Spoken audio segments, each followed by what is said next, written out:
Ben, cette grève de la faim, en fait, ça fait plus d'un an qu'on y travaille. On a commencé en janvier l'année dernière à réfléchir avec plusieurs acteurs de l'Aveyron où j'habite à un mouvement non violent. Donc on était plutôt parti sur une grève de la faim.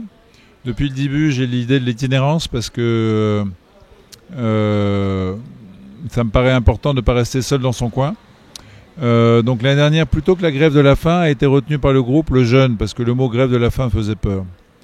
Aujourd'hui, vu la détérioration de la situation absolument hallucinante, le fait qu'on s'assied sur le droit et qu'une population meurt dans un génocide facilité par notre silence et notre hypocrisie, nous invite à utiliser donc des moyens plus puissants pour mettre la pression. Et dans ces moyens plus puissants pour mettre la pression, la grève de la faim, en plus de citoyennes lambda, mères de famille, personnes âgées, retraités, de jeunes. Il y avait une fille de 19 ans avec nous, ou aussi de soignants comme nous, de retour de Gaza, témoins sur place. C'est quand même quelque chose de puissant. C'est quand même quelque chose qui est dérangeant. Parce que nous avons rencontré des politiques au plus haut niveau. Ces politiques ne nous ont pas écoutés, pas comme il fallait, puisqu'ils n'ont pas changé grand-chose. Où ils l'ont fait de manière très verticale et pas du tout constructive en lien avec le peuple palestinien, tout à fait en mesure de s'autoconstruire et de s'autodéterminer. Et donc la grève de la faim, elle vient signifier d'une part une identification, c'est-à-dire qu'on montre dans nos corps ce que vivait en février l'année dernière, parce que nos pertes de poids, la mienne là c'est 11 kilos, c'est ce que vivait la population l'année dernière en février ou mars. Aujourd'hui c'est 25 kilos. Tout en continuant à travailler, des confrères médecins, s'ils ne sont pas morts ou martyrisés ou en prison de manière totalement illégale. Donc c'est pour montrer dans nos corps, c'est aussi pour mobiliser autour de la non-violence, parce que Gandhi, Mandela et beaucoup d'autres se sont engagés dans des dynamiques non violentes qui sont ô combien plus pertinentes que ce qu'on a vu ce matin encore, avec ces 10 personnes complètement formatées à un sionisme forcené, qui ont empêché tout dialogue, avec des discours extrêmement violents, sans aucun fondement historique, sans aucune capacité à écouter l'autre. Voilà, donc c'est une manière de dire on ne veut pas la violence. La plupart des Palestiniens ne veulent pas la violence. Si quelques-uns choisissent la résistance armée conformément au droit international, c'est que ils sont colonisés, ils sont martyrisés, ils vivent l'apartheid depuis si longtemps et enfermés à Gaza depuis 17 ans, que qui d'entre nous pourrait supporter un dixième, un centième des choses qu'ils vivent? La plupart d'entre eux vivent avec un esprit de non-violence. L'attaque du 7 octobre, bien entendu, est absolument à condamner dans l'évolution qu'elle a pris. Donc, c'est pas moi qui le dis, c'est le Hamas qui le dit. C'était pas son intention, juste attaquer des militaires. Ça a pris une autre forme. Et lorsque le Hamas dit, il y a eu des choses terribles qui sont passées le 7 octobre, nous demandons à être jugés par le droit international, si crime de guerre et crime contre l'humanité il y a eu, mais sous réserve que les investigations soient faites par une commission nationale internationale totalement indépendante. Le hic, c'est que Israël refuse. Israël refuse la commission internationale. Israël limoge les personnes qui, au sein même de son gouvernement, ont les informations qui peuvent insécuriser donc le Premier ministre.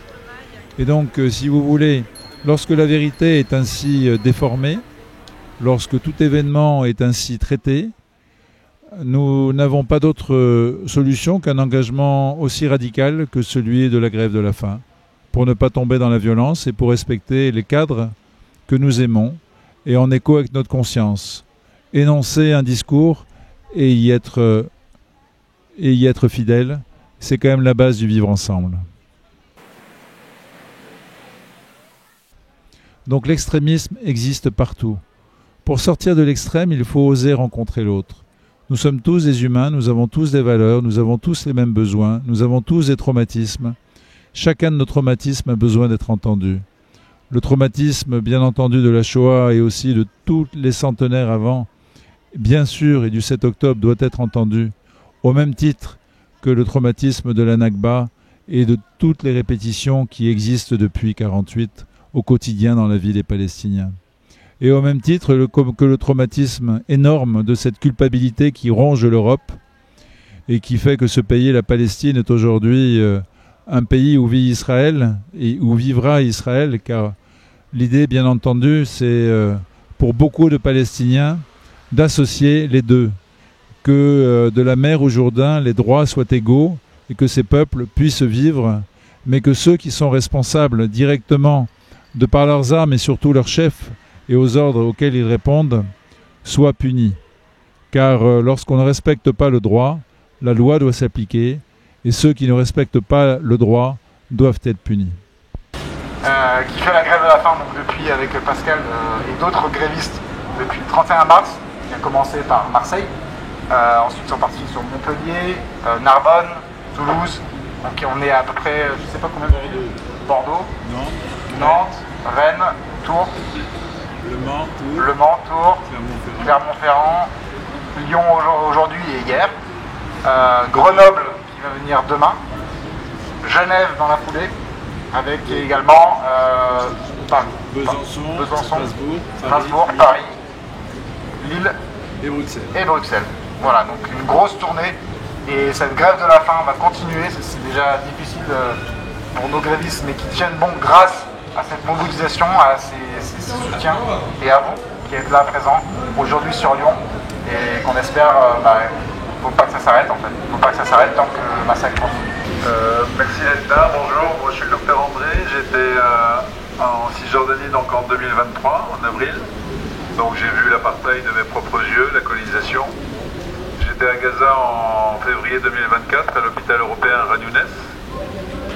J'y suis allé comme infectiologue à la demande des collègues là-bas parce que les gens mouraient d'infection après la chirurgie s'ils accédaient au bloc opératoire.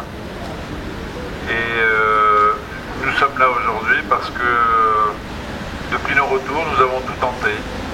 Tout tenté pour essayer d'informer dans les médias, mais les médias n'entendent que la voix de leur maître et la voix aujourd'hui du gouvernement d'Israël pour les médias mainstream. Mais quelques médias un peu plus ouverts, quelques journalistes dans les médias mainstream, mais c'est quand même extrêmement difficile de s'exprimer. Et les politiques, c'est pareil. J'ai passé mon temps à rencontrer les politiques de France et à Bruxelles avec un impact zéro, comme la plupart des collègues, les quelques collègues soignants de retour de Gaza, on est à peu près 35 maintenant, s'engagent dans le plaidoyer pour que le droit soit appliqué. Et pourquoi on fait ça? Parce que nous, soignants, on a prêté serment.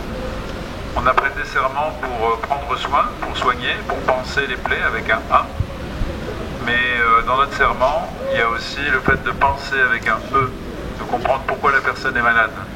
Pourquoi la personne, moi je suis urgentiste maintenant, vient aux urgences. Pourquoi elle revient régulièrement alors qu'elle a des bleus partout. Si je ne pose pas la question, je ne découvre pas qu'elle se fait taper dessus. Je ne découvre pas qu'elle n'a pas assez d'argent pour payer son loyer, qu'elle ne se chauffe pas l'hiver et qu'elle mange très mal. Et si je n'interviens pas là-dessus, je ne fais pas mon métier de médecin. Et en étant donc en Cisjordanie et à Khan Younes, ce que nous avons vu, c'est l'horreur, bien entendu, hein, des enfants tirés dans la tête par des snipers, des enfants blastés, des femmes enceintes tirées dans la tête, l'horreur. Donc on ne va pas parler de l'horreur, on va parler comment l'horreur est arrivée, comprendre l'origine du mal qui se passe, le mal comme maladie, maladir, mal à en parler ici. Et quand les collègues là-bas nous disent ce que nous vivons, c'est à cause de vous. C'est gentil de venir nous aider, mais repartez chez vous. Le silence qui a lieu en Occident, l'hypocrisie qui a lieu en Occident, ça va commencer 7 octobre, ça a commencé en 48. C'est ça qui nous tue aujourd'hui. Donc repartez chez vous, mobilisez les citoyens, bougez-vous pour que les politiques appliquent enfin le droit et le droit international. Et le droit international, il est très clair. Il dit aujourd'hui qu'Israël s'assied sur le droit. Il dit qu'Israël commet un apartheid, une colonisation qui a 12 mois, donc jusqu'en septembre 2025, pour évacuer les territoires colonisés. Et le droit international est très clair, il renvoie à la Convention du génocide de 1948 qui décrit la définition du génocide en 5 points, et ces 5 points sont aujourd'hui totalement atteints. Donc ça suffit, ça suffit. Sortons du silence qui a expliqué la Shoah, sortons du silence qui explique la situation palestinienne aujourd'hui, c'est-à-dire qu'on a demandé à la Palestine, on n'a pas demandé, on a imposé à la Palestine de recevoir un peuple qui était martyrisé, et martyrisé par notre silence et notre hypocrisie. Et tout à l'heure, on a une conférence de Pierre Stamboul qui racontait aussi comment les chrétiens avaient été, dans les siècles, responsables du martyre du peuple juif. Il n'y a pas que les nazis. Donc nous sommes aussi dans une société qui se tait, qui s'est tue pour la Shoah, qui s'est tue pour l'Algérie. Je ne sais pas si vous avez... moi, à l'école, on ne m'a rien appris de l'Algérie. Je l'apprends aujourd'hui de mes amis algériens. Qui se tait pour tout ce qui se passe dans tous les pays colonisés. Nous sommes encore dans une France qui a un esprit très néocolonial. On voit l'intervention de Macron il y a quelques jours. Il y a déjà des solutions toutes faites pour un État qui n'est pas encore reconnu, mais qui fonctionne comme un État depuis fort longtemps, avec des branches politiques qui sont, contrairement à la France, en mesure de se mettre d'accord ensemble. Les 12 fractions politiques de la Palestine se sont mises d'accord à Pékin, se sont mises d'accord ensuite pour une proposition politique pour remonter la Palestine. On s'assied dessus, on est encore dans une approche où on sait ce qui est bon pour l'autre et on vient lui imposer, avec l'arrogance que l'on a en France et que tout le monde autour nous renvoie. Mais qui êtes-vous pour être aussi arrogant? Et le monde aujourd'hui nous le renvoie. Qui êtes-vous pour énoncer des textes, des droits que vous ne respectez pas? Et je peux vous dire que cette grand-mère à qui j'annonçais la mort de ses 2 petits-enfants, qui hurlait en regardant les bras au ciel, il n'y avait pas que ses 2 petits-enfants, il y avait plus d'autres morts dans la famille, en sachant qu'en février, ils avaient déjà tous au moins 30 morts chacun dans chaque famille. Aujourd'hui, c'est plutôt aux alentours de 60 et 80. Cette grand-mère, elle regardait le ciel en disant « Mais qui es-tu, toi, le blanc, quoi, pour venir me dire soigner mes enfants, annoncer la mort de mes petits-enfants, alors que vous êtes responsable de ce qui se passe dans le ciel. » Et ce qui se passe dans le ciel, c'est indicible, c'est pervers. C'est des drones en permanence, tout le temps, qui vous harcèlent tout le temps, qui bombardent de manière ciblée, qui bombardent de manière non ciblée. Et quand les drones ne suffisent pas, c'est l'avion de chasse qui fait tomber les immeubles. Parce qu'il y a peut-être une personne dedans que l'armée israélienne recherche, selon des éléments qui leur appartiennent et qui peut-être ne sont pas du tout fondés. Il suffit d'être un membre politique du Hamas, c'est-à-dire membre d'une organisation d'État, pour faire sauter un immeuble où il y a 60 personnes dedans. Aucun problème. Ben oui, aucun problème, parce que quand c'est la jungle, il n'y a pas de problème. Quand on dit que la CPI, que la CIJ, ça ne vaut rien, aucun problème. Aujourd'hui, les États-Unis disent la même chose, aucun problème. Mais sans droit, c'est la jungle. Est-ce que nous voulons vivre dans la jungle? Est-ce que nous voulons vivre ce que les États-Unis vivent aujourd'hui, ce que Israël vit aujourd'hui? Dans un journal israélien, il y a 3 jours, il y avait la méthode russe, il l'appelait, pour casser une démocratie. Première chose, vous attaquez la justice. En Israël, ça fait 2 ans que Netanyahou y arrive, et dès qu'il n'y arrive pas, il ouvre un nouveau conflit, comme par exemple remettre le feu dans la bande de Gaza, en disant que c'est bien entendu le Hamas qui en est responsable. La deuxième chose, attaquer la presse. Donc c'est embêtant parce qu'il y a quand même une presse israélienne qui est extrêmement critique, qui ne supporte pas quand même que les bases du vivre ensemble en Israël puissent être attaquées, et qui aujourd'hui est menacée. Et troisième étape, attaquer les lieux de liberté, attaquer les lieux qui défendent la liberté, attaquer les ONG. Donc en Israël, c'est en place. Aux États-Unis, c'est en place.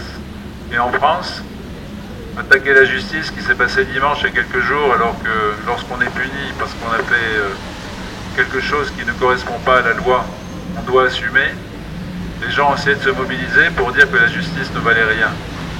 Aujourd'hui, les juges sont protégés par la police tellement ils sont menacés.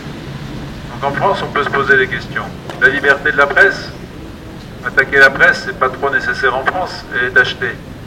Nous, si on n'arrive pas à parler, si 0 couverture médiatique nous suivent depuis notre 16e jour de grève de la faim, c'est que les directives sont claires, c'est-à-dire qu'on ne donne pas parole à un discours centré sur le droit et sur l'éthique. Voilà. Et l'attaque des lieux d'expression, des lieux de savoir, ben, c'est en cours. Nous avons été dans plusieurs universités sur notre parcours. Les étudiants, beaucoup sont en grève parce qu'on diminue les budgets. On diminue les budgets pour l'enseignement, pour la recherche. On diminue le budget associatif. On diminue le budget de la culture. On a vu beaucoup de manifestations aussi, des gens de la culture. Des radios libres pour pouvoir s'exprimer. Pour en fait n'arriver qu'à ce qu'on a vu ce matin. Ce qu'on a vu tout à l'heure, c'est absolument typique de ce qui se passe. C'est-à-dire que Pierre Stamboul, un juif de l'Union française juive pour la paix, est venu nous parler de son histoire à lui. De son histoire de ses parents décédés à cause de la Shoah, de ses recherches depuis de longue date en lien avec de nombreux historiens d'Israël, et sur le fait que le sionisme n'avait rien à voir avec le judaïsme, et que c'était vraiment une usurpation d'identité, et que c'était vraiment une profonde douleur. Ça s'est pas bien passé, parce qu'il y avait une dizaine de personnes sionistes dans la salle qui ont empêché la tenue de la conférence dans de bonnes conditions, qui ont hurlé tout le temps, qui n'ont rien voulu entendre, qui n'attendaient qu'une seule chose, c'est qu'on les mette dehors. Et qui ont été absolument insupportables, convaincus de ce que les médias transmettent. En Israël, c'est comme aux États-Unis et ça commence à être ici pareil. C'est-à-dire quand vous avez une seule narration, quand les journalistes dont le métier est de permettre au lecteur ou à l'auditeur d'avoir une approche critique, de pouvoir se faire leur propre opinion en fonction des arguments avancés en échangeant différents points de vue, voilà à quoi on arrive. On arrive à des gens bornés qui ne connaissaient finalement rien. Ils étaient en face d'eux se tenait un auditeur avec des arguments qui tiennent vraiment la route, qui peuvent être critiqués, mais ça c'est le débat et le débat démocratique. Et ils ont tout fait pour empêcher le débat. Ils ont tout fait pour empêcher le débat, comme l'autre jour dans la basilique Saint-Cernin où je suis intervenu à Toulouse comme chrétien, pour juste lire une lettre des prêtres d'Orient et des évêques d'Orient, de Palestine et d'Israël. Ça a été la même attitude. Bon, j'ai pas le droit d'intervenir sans demander l'autorisation à des prêtres qui depuis toujours me refusent l'autorisation depuis plus d'1 an. Donc j'ai pris l'autorisation d'intervenir parce que ce silence tue. Et donc effectivement, la voix du prêtre couvrait la mienne et j'ai été évacué. Nous aujourd'hui, ça a été beau, personne ne les a touchés, personne ne les a évacués. Moi j'ai essayé d'en toucher juste quelques-uns, pas pour leur faire du mal, juste pour leur serrer la main. Ça n'a pas été possible. Donc c'est quand même un peu troublant. Et ce qui est beaucoup troublant et extrêmement triste, c'est que 3 jeunes qui étaient là, à l'École nationale supérieure, sont sortis en pleurant. 3 juifs. 3 juifs absolument en grande difficulté de voir qu'au sein même de leur famille, au sein de la communauté, il y ait tant de divisions. Donc c'est ça que nous ne voulons pas. Nous voulons pouvoir parler en liberté, vivre ici dans une France avec une diversité culturelle importante, que chacun soit respecté dans ses différences. Et nous allons droit dans le mur en ce moment, en France, mais à Gaza et en Cisjordanie. Évidemment, ce mur, c'est la mort. Et c'est la mort dans le silence le plus total et l'hypocrisie le plus totale. On va ouvrir les portes pour reconstruire. On va ouvrir les portes pour faire du caritatif. Mais c'est pas ça dont on a besoin. Quand j'étais à Strasbourg il y a quelques mois pour la remise du prix Sakharov, j'ai assisté à un moment pathétique, gentil. On se réjouissait que des Palestiniens et des Israéliens qui avaient vécu des choses terribles puissent se serrer la main et veulent faire la paix ensemble. Mais on était au Parlement de Strasbourg. On était quand même dans un lieu où le droit n'est pas respecté. Parce que le droit est simple. Le droit oblige chaque État, chaque politique, ici, vos maires, vos conseillers, les députés, les sénateurs, les conseillers régionaux, les présidents de région, les présidents de département, à ne plus faciliter, encourager apartheid, colonisation et ce que l'ONU appelle aujourd'hui génocide. Donc nous sommes dans cette situation-là et il n'est pas question que nous, citoyens qui sommes attentifs au droit, qui sommes attentifs à notre conscience, c'est-à-dire que ce que l'on dit, on le respecte, Si vous avez des enfants, c'est peut-être ce que vous leur dites. C'est peut-être comme ça qu'on arrive à vivre debout tous ensemble. Il n'est pas question que ça ne soit pas respecté et qu'en ce moment, un génocide soit encore en cours, alors que tout le monde le sait et que personne n'en parle dans les lieux de la politique, dans les lieux culturels, dans les lieux cultuels, dans la médecine. Dans la médecine, c'est silence radio, malgré nos interpellations multiples. Dans le milieu de la justice, dans le milieu, bien entendu, de la presse, et bien entendu dans les universités. Donc voilà la situation où on en est.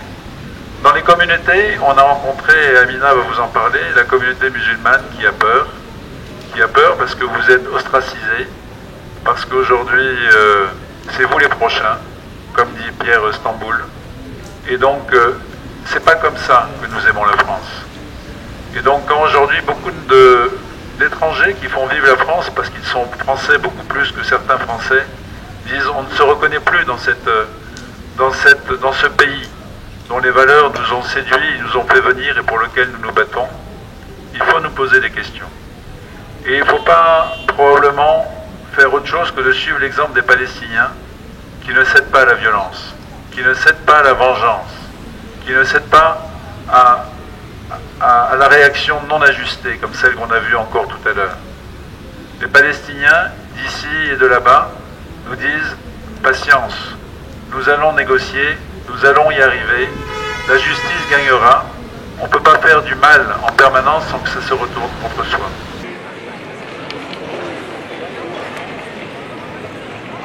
Donc c'est en permanence ça, c'est-à-dire que la victime n'est jamais la bonne et que le bourreau n'est pas le bon et que généralement ça se termine toujours où je m'en vais, je suis victime et c'est exactement quelque chose qui fonctionne. Ce qu'il faut se dire, c'est que les traumatismes existent partout et qu'il n'est pas question d'aller comparer le niveau de traumatisme pour pouvoir entrer en relation avec l'autre. Il faut reconnaître la souffrance de chacun, mais il faut que ça soit dans la réciprocité. Oui, le peuple juif a énormément souffert, oui, le 7 octobre est quelque chose d'absolument terrible, oui, il y a eu des crimes de guerre contre l'humanité qui doivent être enquêtés, ce que, juste pour information, et vous le savez bien, Israël refuse toute analyse et toute communauté, toute investigation internationale, et pire encore, limoge donc les personnes qui ont du pouvoir au sein même donc, du gouvernement d'Israël et qui donnent des réalités qui dérangent M. Netanyahou. Donc en fait, quand vous êtes face à des gens corrompus, enragés, et qui dissimulent la vérité en s'asseyant dessus ou en la transformant, il n'y a pas d'autre chose que de recourir au droit et à dire stop à l'impunité. Donc c'est pour ça que nous sommes là aujourd'hui. Donc les 4 objectifs que nous avons, le premier, Amina vous en a parlé, donc c'est rencontrer des gens qui sont en silence. Donc on y arrive petit à petit, même si les médias n'ont pas joué le jeu. Il y a des lieux qui commencent à s'ouvrir, des communes qui commencent à s'ouvrir. Hier on a rencontré un maire à Clermont-Ferrand. Demain nous serons accueillis par le conseil municipal donc, de Saint-Égrève et beaucoup de gens du conseil municipal de Grenoble. Genève ça sera pareil. Et de plus en plus ça va commencer à ouvrir. On va pouvoir aller donc au Sénat à Paris. On va pouvoir aller donc au Parlement européen, on va aller à la Commission des droits de l'homme, on va essayer de rencontrer les plus hauts responsables de la Commission du Parlement européen, parce qu'on met la pression avec nos corps, on met la pression à ces jours de grève, on commence à ressembler à ce que les collègues palestiniens ressemblaient il y a un an. Moi j'ai perdu 11 kilos, c'est ce qu'ils étaient généralement en mars l'année dernière. Aujourd'hui ils sont à moins 20 kilos s'ils ne sont pas morts. Donc voilà pourquoi on est là. Mais les 3 autres objectifs qu'on a, qui sont des objectifs très précis, les 2 premiers ne sont pas négociables, c'est plus d'armes. Plus d'armes en Israël. Les armes en Israël continuent à arriver. Il y a 3 jours encore un bateau chargé donc, de matériel pour les avions militaires israélo-américains a accosté à Fos, ou a tenté d'accoster, je ne sais pas ce qu'il en a été. Et le Salon du Bourget va accueillir 8 entrepreneurs israéliens le 16 juin. Donc ça, c'est pas négociable. La deuxième chose qui n'est pas négociable, c'est que M. Netanyahou et ses sbires puissent venir sur le sol français ou européen alors que le droit international nous dit que c'est totalement interdit, que les juristes du droit international le confirment avec des compétences évidentes. La troisième chose, c'est le traité de coopération entre l'Union européenne et Israël. Pour le dénoncer, malheureusement, il faut l'unanimité au sein de la Commission européenne, ce qui ne sera pas possible aujourd'hui en Europe, vu l'évolution à droite et à l'extrême droite surtout, d'une grande partie de l'Europe. Donc heureusement, il y a une piste qui est peut-être intéressante, c'est ce qu'a mis en place le gouvernement des Pays-Bas donc la semaine dernière, qui va interdire le commerce direct avec Israël sans validation par le gouvernement néerlandais. Donc c'est peut-être une des pistes sur lesquelles on doit travailler. Je termine juste avec Stop Impunity. Donc c'est une association qu'on a montée avec Thibaut et d'autres. Thibaut, c'est le barbu qui est là, rassurez-vous, c'est pas un musulman dans la représentation culturelle. Barbu égale musulman, égale islam, égale islamiste, égale terroriste. Non, Thibaut, c'est rien de tout ça, et un musulman, c'est rien de tout ça. C'est d'après ce que j'en ai compris, une religion de paix, axée sur la justice. Je vous dis juste ce que l'imam nous a dit. Les imams nous ont dit ce qu'on a rencontré. À Clermont-Ferrand hier, avec une super rencontre œcuménique, et à Montpellier. Ils nous ont dit, nous, au-dessus de tout, il y a la justice. Et nous, quand on vit une injustice, on a un devoir. Vous voulez le dire à ma place? Le devoir du musulman par rapport à une injustice. Le premier qui nous a annoncé, c'est agir contre l'injustice. Je vois quelqu'un qui vole un sac à quelqu'un, je vais rattraper le sac et je le ramène à la personne. C'est mon devoir. Mon deuxième devoir, si je n'arrive pas à faire ça, c'est de dénoncer. Et mon troisième devoir, c'est la prière. Moi, je suis médecin à l'hôpital, j'ai 35 ans d'expérience. Aucun hôpital ne s'est ouvert pour nous recevoir. Aucun hôpital. Normalement, quand on fait une grève de la faim, la préfecture s'alerte. Et pour avoir accompagné les grèves de la faim comme médecin, je peux vous dire qu'au bout du 5e, 8e jour, ils commencent à pétocher. Et ils envoient le SAMU, ils envoient des soignants pour vérifier qu'on soit en bonne santé. Aujourd'hui, rien. Rien. C'est comme si ça n'existait pas.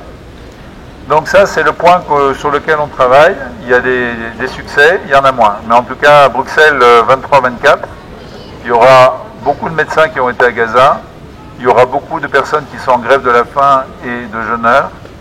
Et il y aura aussi des salariés. Alors ils sont 20 000, mais des salariés, je crois que c'est 2000, 2500, du Parlement européen et de la Commission européenne qui se mettent en grève. Ils se mettent en grève pour que les droits en Palestine soient respectés. Et certains d'entre eux font la grève de la faim. Certains d'entre eux sont jeûneurs. Donc il y a des choses qui bougent. D'ailleurs, j'ai reçu un message d'un collectif au sein de l'Église catholique et qui dit « Le vendredi saint, c'est un jour de jeûne. Ce jour de jeûne, nous avons demandé à tous les chrétiens de le consacrer pour la Palestine et les droits en Palestine. » Donc il y a des choses qui bougent un peu. Donc cet objectif-là, c'est ce qui nous nourrit. On n'a pas faim, nous. Hein. On est fatigué, mais on n'a pas faim. Et on a surtout faim de justice. Donc les trois autres points, donc je vous en ai parlé. Est-ce que j'ai parlé des trois? Non, j'ai parlé que du premier, les armes. Le deuxième, j'en ai parlé. Le troisième, j'en ai parlé. Donc j'ai fini. Si ce n'est que Thibaut va dire un petit mot sur Stop Impunity.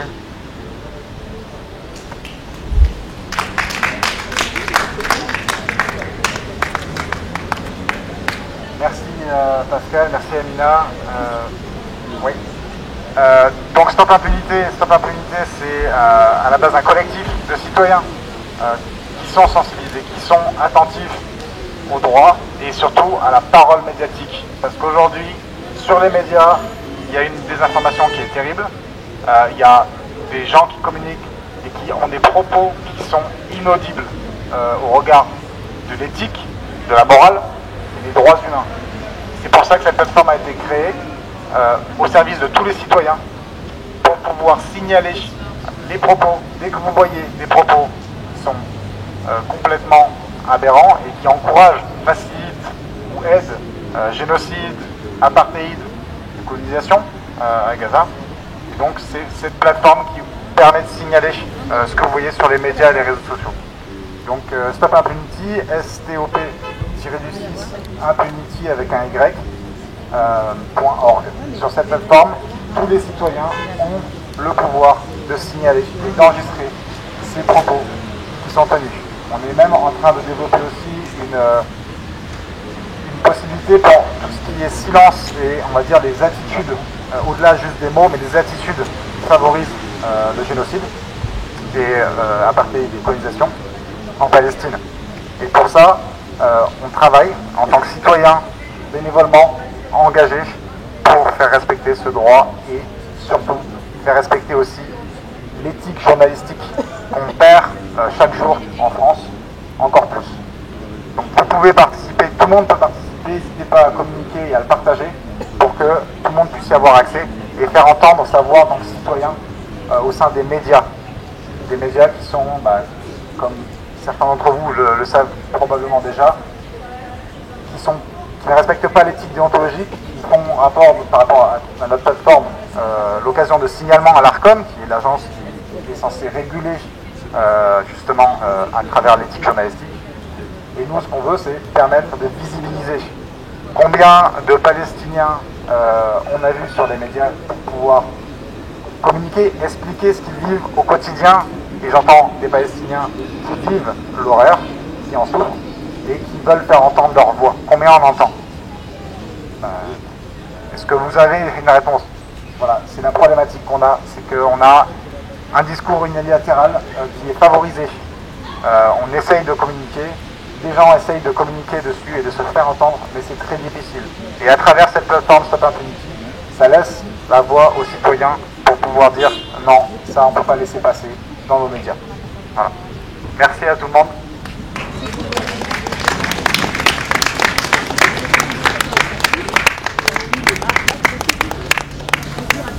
C'est important de faire entendre la voix du droit international et humanitaire pour la Palestine, parce que demain, si ce droit international et humanitaire n'est pas plus respecté qu'il ne l'est aujourd'hui, ce qui arrive à la Palestine arrivera n'importe où, encore dans le silence.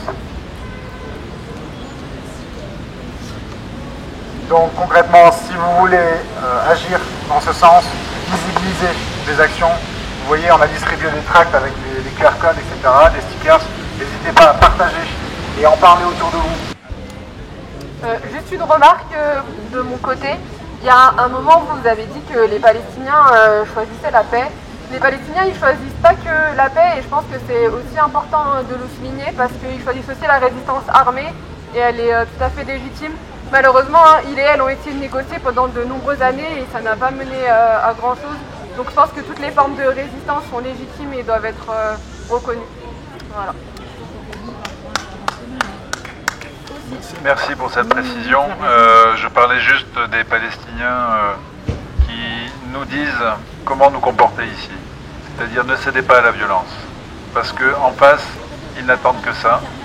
Et on en a eu confirmation sur notre parcours au plus haut niveau d'un préfet, par exemple, qui disait, qui répondait à quelqu'un dans c'est dommage que les manifestations c'est comme ça qu'il est dicté, pro-palestiniennes n'aient pas encore dérivé vers la violence. C'est-à-dire qu'ils n'attendent que ça. Tout à l'heure, il y aurait une réaction violente, ils n'attendaient que ça. Même sans réaction violente, regardez ce qu'en disent les réseaux sociaux. Bien entendu que la résistance, quand on est colonisé, est reconnue par le droit international, et la résistance armée aussi, sous réserve de respecter le droit de la guerre. Donc ça, il n'y a pas de souci. C'est extrêmement clair. Donc merci pour votre précision.